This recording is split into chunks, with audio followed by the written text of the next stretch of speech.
Welcome to Culture Talk, where we talk about culturally relevant topics that you can use to start conversations about your faith. I'm joined today with philosopher, theologian, and author of God Among Sages, Ken Samples. Hi, Sandra. Thank you for joining us. Sure. We're going to be talking in today's episode about Jesus as compared to other religious sages. Yeah. And it's just really good to kind of get a full picture of who these sages were and how they viewed the world. So let's kind of unpack some of the sages that you discuss in your book, God Among Sages. So who are those religious figures? Well, I start with Krishna, who is the most important deity within the Hindu faith.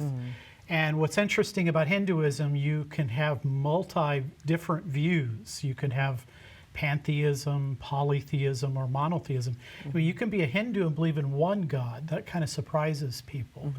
But Krishna is seen as the principal deity. And again, for those who would practice, let's say, Krishna consciousness, think of George Harrison with the Beatles, for example. They would think of one deity, and that would be Krishna. Again, other Hindus might approach it from the world as God.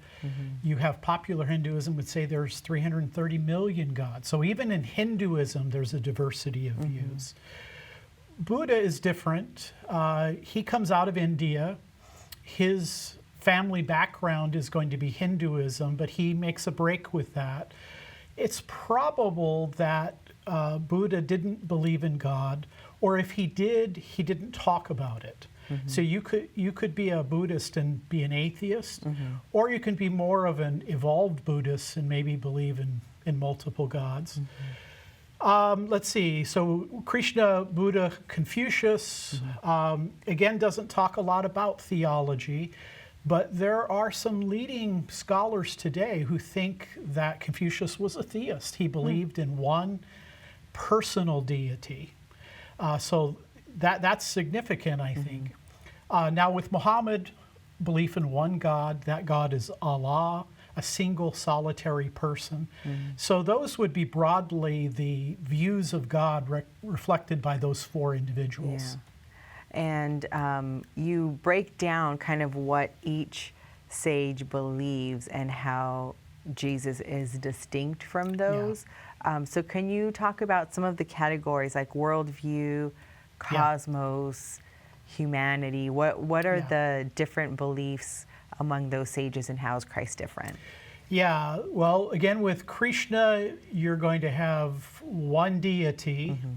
You may have other alternatives. I mean, you can be a Hindu and be a pantheist. You can be a Hindu and be, they call it monotheism. It's close to monotheism.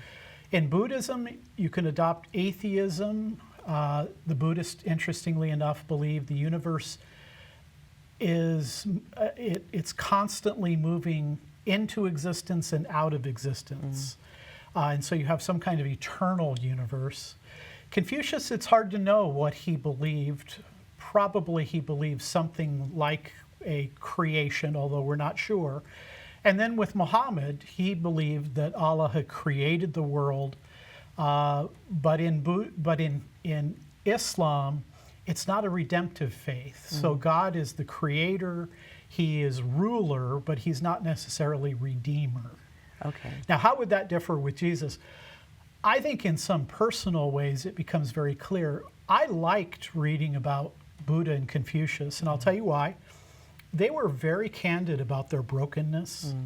They said they couldn't even live up to their own moral principles. They categorically said, along with Muhammad, that they're mere human beings. So certainly Jesus would differ in some very important ways. His claims to deity, claiming to be the great I am of the Old Testament. Jesus would also be different in his holiness. I mean, he says to his family, he says to Pontius Pilate, the religious leaders, can any of you point to sin in my life? I mean, try that on a Christmas Day party with your family, right? I'll show you the text. Here you go. But with, if Krishna ever existed, he didn't always act in a holy manner. Buddha and Confucius admit that they are not perfect, and Muhammad clearly was not a perfect person. And I think probably another element in all of that is the miracles in Jesus' life, particularly his resurrection. Right. All four of those individuals, if Krishna is a historical person, they died and they stayed dead. With Jesus, you have the resurrection from the dead.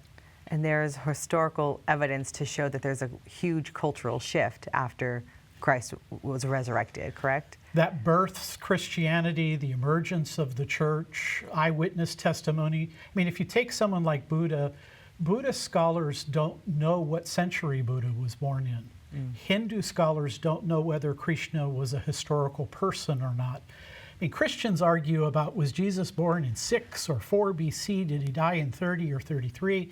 But those are very small margins compared to other religions. Right.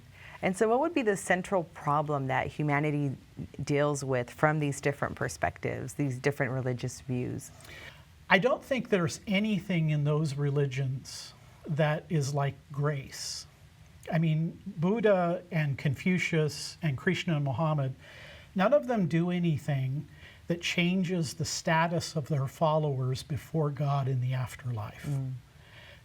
Like Christ, it is his death that takes away our sins. It's his death that makes us right with God. In those religions, there's no atonement per se made by them. Yeah.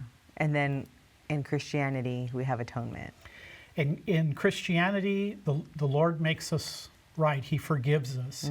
He comes at Christmas, he dies at Easter, and it's that death that forgives our sin and puts us right with God again.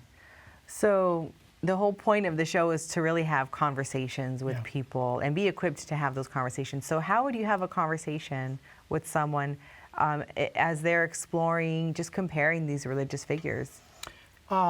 I would say always start with common ground, and we have a lot of common ground.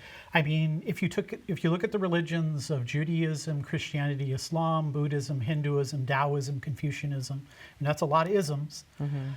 All of them have the second 5 of the 10 Commandments. There's a common morality that we share.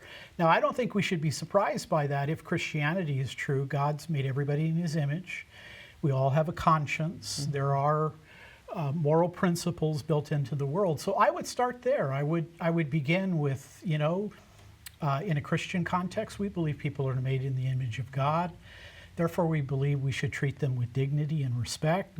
Do you share that? Is that something you also affirm? I would begin there. I would also begin with the question of what is the fundamental problem with human beings?